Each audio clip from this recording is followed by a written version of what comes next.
One. What is good, guys? Charles from Team COG coming at you with my man Kelly, who got, what was your place today?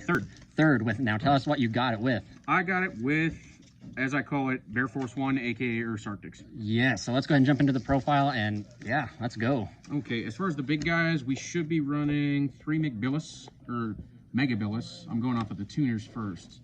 Oh, okay. Ah, fuck. Sorry, I forget. Also family friendly, my bad. This ain't made for kids. We're okay. This ain't made for kids. Fuck them kids, bro. Right, I went with 2 of each of the big guys. So DD Crow, Book of Moon, MST on either player's turn if you control another Ursartic, and the fact that they're tuners allows me to use some of the little guys that I do during normal summons to actually synchro, as opposed to just this weird anti-synchro mumbo jumbo. And then for the little guys, we have McTanis, McPolar, and McBillis. I think we're running 3-2-2 or 3-2-1. So Searcher for any Ursartic monster by discarding another Ursartic or a level 7 or higher monster. Special summon a Ursartic monster from your hand, which I really wish I had used him a little bit more. Special or add 1 back from grave to special summon, or when special summoned. And this also happens when they are special summoned by other effects, so like Monster Reborn, Ursartic Slider. You will still get their effects. Same with the big guys. It only matters if they're special summoned. However, if you summon them from the hand, that is what locks you out of monsters without levels. And then for generic stuff, we are running some Atlantean package. So we're running 1 Lapis Dragon, we're running 3 Dragoons, because obviously we don't want to brick with that. 3 Dragoons, 3 Diva,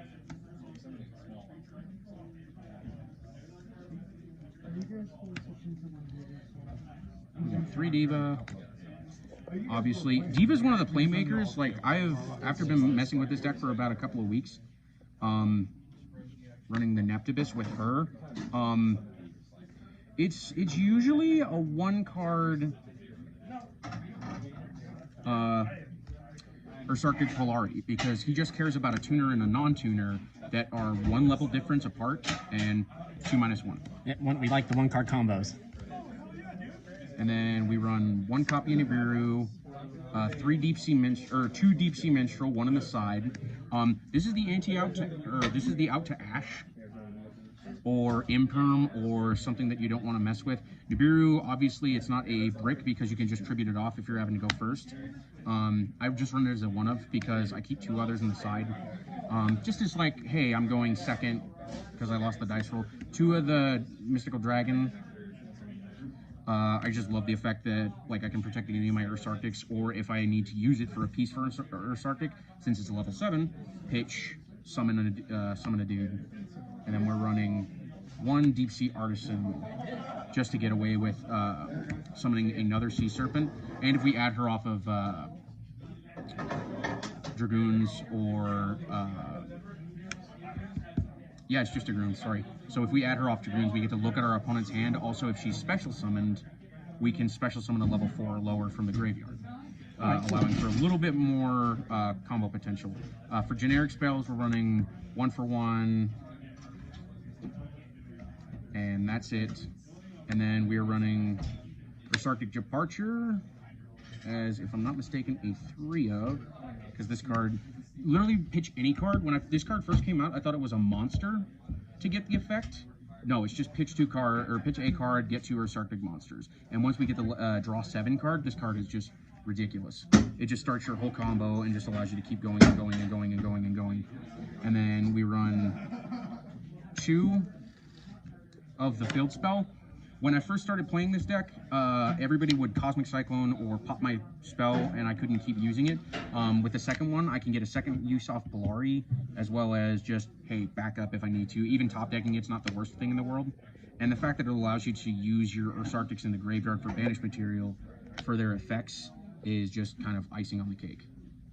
We then run 1 copy of Ursartic Slider. I only run 1 of this because they can't attack and it's destroyed during the end phase. I use it more if I'm trying to go for like High Chariot, a synchro play, or like really desperate, like say I had to pitch one to get an effect or like interact with my opponent, or even just to keep myself alive. Like, hey, in battle phase, summon this dumb thing. It's gonna die, hopefully, but I'll also get its effects.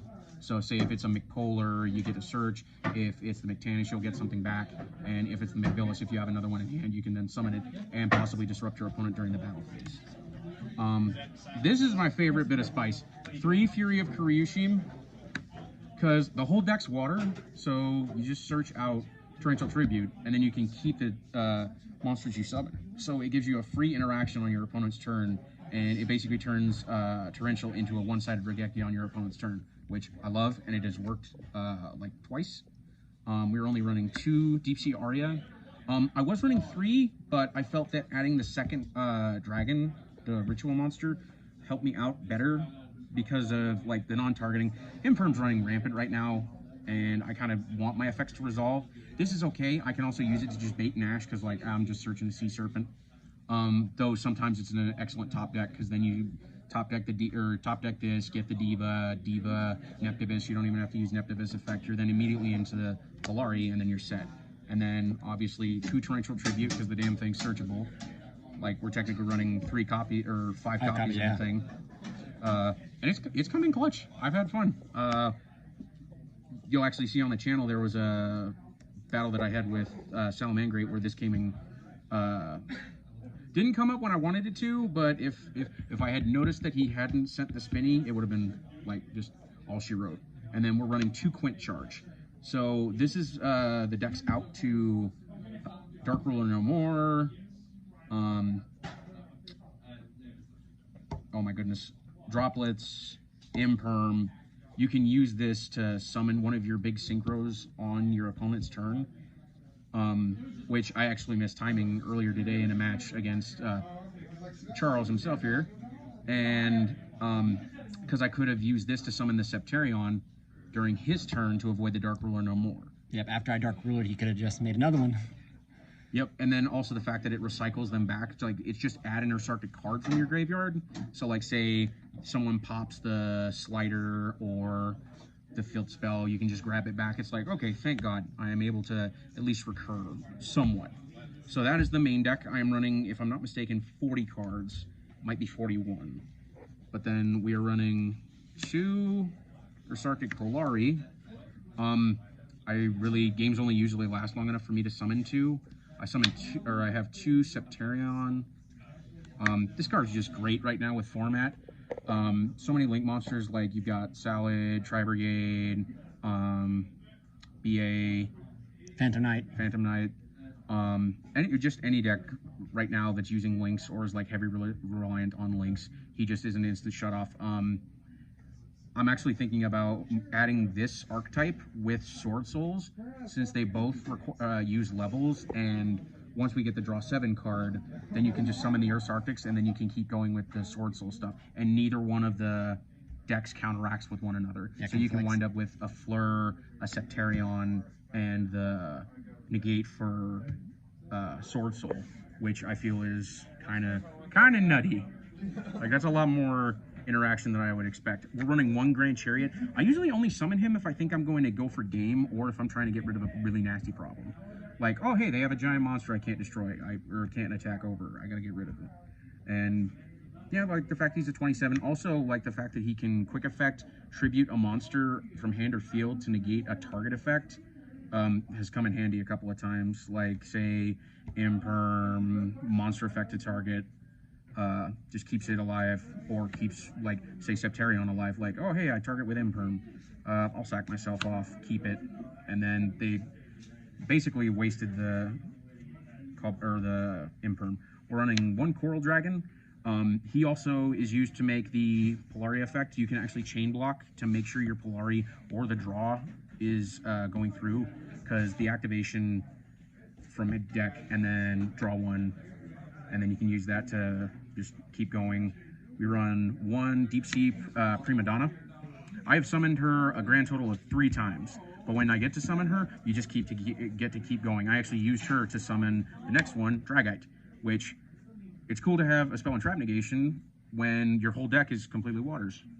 Like, I love the fact that the clause is, oh, you get this effect if there's a water engrave. The thing is, It's all water. It's It's all- all H2O.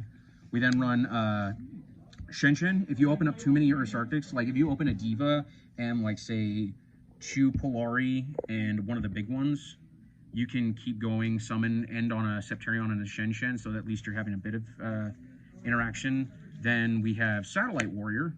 I have used him with Ursartic Polari to, on my opponent's turn with Shooting Riser Dragon, to pop 2 cards and just have a 45 on board. And he just, like, he's big. He interacts, he do some dumb stuff. He blows a board. He blows a board. And then if I summon the level 1 Deep Sea Minstrel and the Deep Sea other one, I can make this, or depending on how I set the board up, I can make, obviously, Herald of Arclight.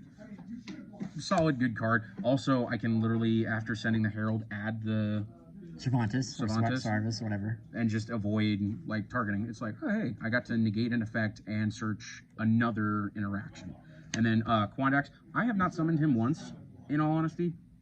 Honestly, I think about turning him in for another level 9 or possibly a level 8 or even a level 10. It's more just open board state with him as of right now. He's okay. Like, but I've seen the reason why some people run him. I even was like, okay, I can see this, but in theory, in theory, he sounds good. In practice, I've never summoned him once. And then White Aura Bahamut, you can make him pretty simple. The fact that he summons a big token just to get himself back, and the fact he's a 3,300, 3,000, he's just huge. Like, this card is great. The virtual mode matchup, when I'm able to summon him, it's awesome. And then rounding it out, the Halka Rax. Just for extenders, like say if we need to keep going or we want to keep doing more synchro plays, we can summon Halk first with the Diva and the Neptibus, and then special summon, say, a level 3, and then we can immediately go into a level 10 if we're, say, trying to kill our opponent. Okay. Well, awesome, my man. Good job today on getting 3rd place with the Bears. Bear Force 1 is in full effect. All right. So remember, guys, you can like, comment, subscribe, stay happy, and stay healthy.